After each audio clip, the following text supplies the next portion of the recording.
Assalamualaikum warahmatullahi wabarakatuh. Selamat datang, selamat berjumpa dalam podcast kita, podcast Dunia Pendidikan. Pendengar yang setia, hari ini kita akan membawakan sebuah topik yang cukup menarik dan cukup hangat dibicarakan dalam dunia pendidikan. Apalagi kalau bukan media pembelajaran berbasis multimedia interaktif. Belakangan ini media ini cukup semakin populer dan juga semakin diminati di kalangan pendidik, serta dianggap sebagai bentuk upaya revolusi dalam dunia pendidikan. Bersama saya, Fajar Alam selaku host dan juga telah hadir di samping kita narasumber kita, Kak Astrianti. Saya ucapkan selamat pagi dan juga terima kasih karena telah menyempatkan waktunya untuk hadir di dalam podcast kita pagi ini. Baik, selamat pagi Kak Fajar. Terima kasih atas undangannya. Senang sekali bisa berbagi pengetahuan mengenai multimedia interaktif.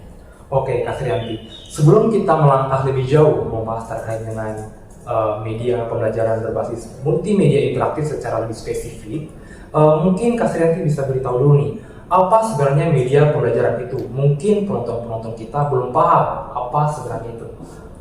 Nah, media pembelajaran itu merupakan segala sesuatu yang dapat digunakan untuk menyampaikan pesan atau informasi pembelajaran. Nah, ini dapat berupa benda konkret seperti buku, gambar, ataupun alat peraga, dan dapat berupa sesuatu yang abstrak seperti metode ceramah atau diskusi. Nah, tujuannya itu untuk memudahkan peserta didik dalam belajar dan untuk meningkatkan efektivitas pembelajaran.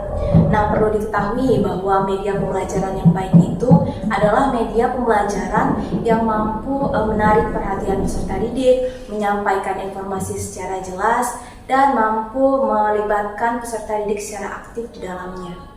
Oke, Kak Srianti. Belakangan ini saya sering mendengar istilah media pembelajaran digital. Nah, bagaimana dengan media pembelajaran digital?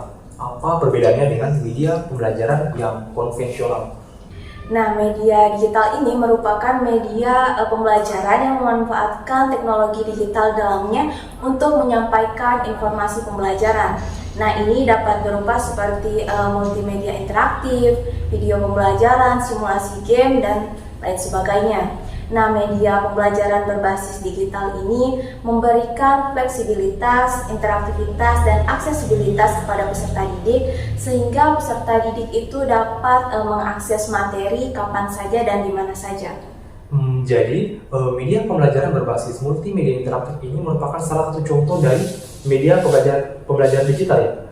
Ya, benar sekali. Media pembelajaran berbasis multimedia interaktif ini merupakan salah satu media pembelajaran digital, di mana media ini itu mengintegrasikan elemen-elemen interaktif yang digabung dengan multimedia untuk mempermudah pemahaman peserta didik dalam memahami materi pelajaran. Oke, baik Kak Srianti. Mungkin bisa dijelaskan apa sebenarnya yang dimaksud dengan media pembelajaran berbasis multimedia interaktif itu? Nah, media pembelajaran berbasis multimedia interaktif ini merupakan media pembelajaran yang menggabungkan elemen-elemen multimedia dengan fitur interaktif. Nah, dalam media berbasis multimedia interaktif ini, peserta didik itu dapat melibatkan diri secara aktif dalam proses pembelajaran. Nah, selain itu, interaktivitas dari multimedia ini dapat mendorong peserta didik untuk berpikir kritis dan untuk memecahkan masalah. Kira-kira Kak, apa saja kelebihan dari media pembelajaran berbasis multimedia interaktif ini jika dibandingkan dengan media pembelajaran tradisional yang sering digunakan oleh guru-guru kita waktu semasa sekolah dulu? Nah, baik, untuk kelebihannya itu banyak sekali. Yang pertama itu media pembelajaran berbasis multimedia interaktif ini lebih menarik dan bersifat engaging bagi siswa, terutama di era digital saat ini. Nah, yang kedua, media ini dapat digunakan dengan fleksibel dan lebih personal oleh siswa. Nah, yang ketiga, media ini dapat menyajikan informasi yang kompleks karena memadukan elemen interaktif di dalamnya sehingga siswa itu dapat lebih mudah untuk memahami materi. Dan yang keempat, fitur interaktivitas yang terdapat dalam multimedia interaktif ini memungkinkan siswa untuk terlibat aktif di dalamnya dan untuk meningkatkan kemampuan siswa dalam berpikir kritis dan memecahkan masalah. Wah, apakah ada tantangan dalam penerapan media pembelajaran berbasis multimedia interaktif ini pada sekolah-sekolah di seluruh Indonesia?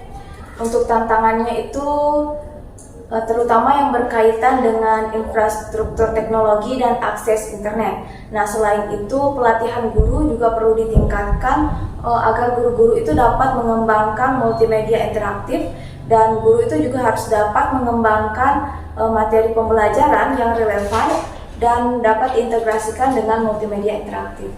Kira-kira bagaimana tuh Kak caranya kita bisa mengatasi tantangan tersebut? Nah, untuk cara mengatasinya itu pemerintah bisa menyediakan infrastruktur teknologi yang lebih memadai dan akses internet kepada sekolah-sekolah secara lebih merata sehingga para siswa-siswa itu bisa mengakses multimedia interaktif. Nah, selain itu pemerintah itu perlu mengadakan pelatihan bagi guru-guru agar guru-guru itu dapat mengembangkan media pembelajaran berbasis multimedia interaktif yang berkaitan dan relevan dengan kurikulum yang berlaku. Oke, baik. Kak Srianti, sejauh ini, apakah ada contoh konkret dalam penerapan media pembelajaran berbasis multimedia interaktif yang sudah berhasil? Nah, untuk penerapannya itu sudah banyak sekali. Nah, yang pertama itu salah satunya ada multimedia interaktif berbasis presentasi. Lalu ada game simulasi, ada video edukasi yang dapat kita temukan biasanya di YouTube yang sudah mengimplementasikan fitur-fitur interaktif di dalamnya. Sehingga siswa-siswa itu sudah mampu terlibat aktif dalam proses pembelajaran dengan menggunakan multimedia interaktif. Wah, menarik sekali ya. Kak Srianti, kira-kira pesan apa yang ingin sampaikan kepada penonton kita terkait dengan media pembelajaran berbasis multimedia interaktif? Nah, untuk pesan saya itu multimedia interaktif itu kan merupakan salah satu alat potensial yang dapat digunakan untuk meningkatkan kualitas pembelajaran. Nah, namun perlu diingat bahwa media pembelajaran berbasis multimedia interaktif ini hanya merupakan alat bantu untuk menyampaikan informasi pembelajaran kepada siswa. Nah, hal yang terpenting itu, guru itu harus mampu memahami materi pembelajaran dengan baik dan mampu melibatkan siswa secara aktif di dalam pembelajaran di kelas. Wah, tak terasa kita telah berada di penghujung waktu acara kita. Saya ucapkan terima kasih banyak kepada narasumber kita, Kak Srianti. Saya ucapkan terima kasih banyak karena sudah sharing wawasannya terkait dengan media pembelajaran berbasis multimedia interaktif. Dan ini pasti sangat bermanfaat untuk penonton kita di rumah. Semoga informasi ini dapat menjadi inspirasi bagi penonton kita di rumah dan juga mengingatkan betapa pentingnya penggunaan teknologi dalam proses pembelajaran. Nah, baik, kalau misalkan ada yang ingin tanyakan, jangan ragu untuk menghubungi kami pada email yang telah tertera pada video ini. Kami sekian podcast hari ini. Kami ucapkan terima kasih banyak dan sampai jumpa pada episode berikutnya.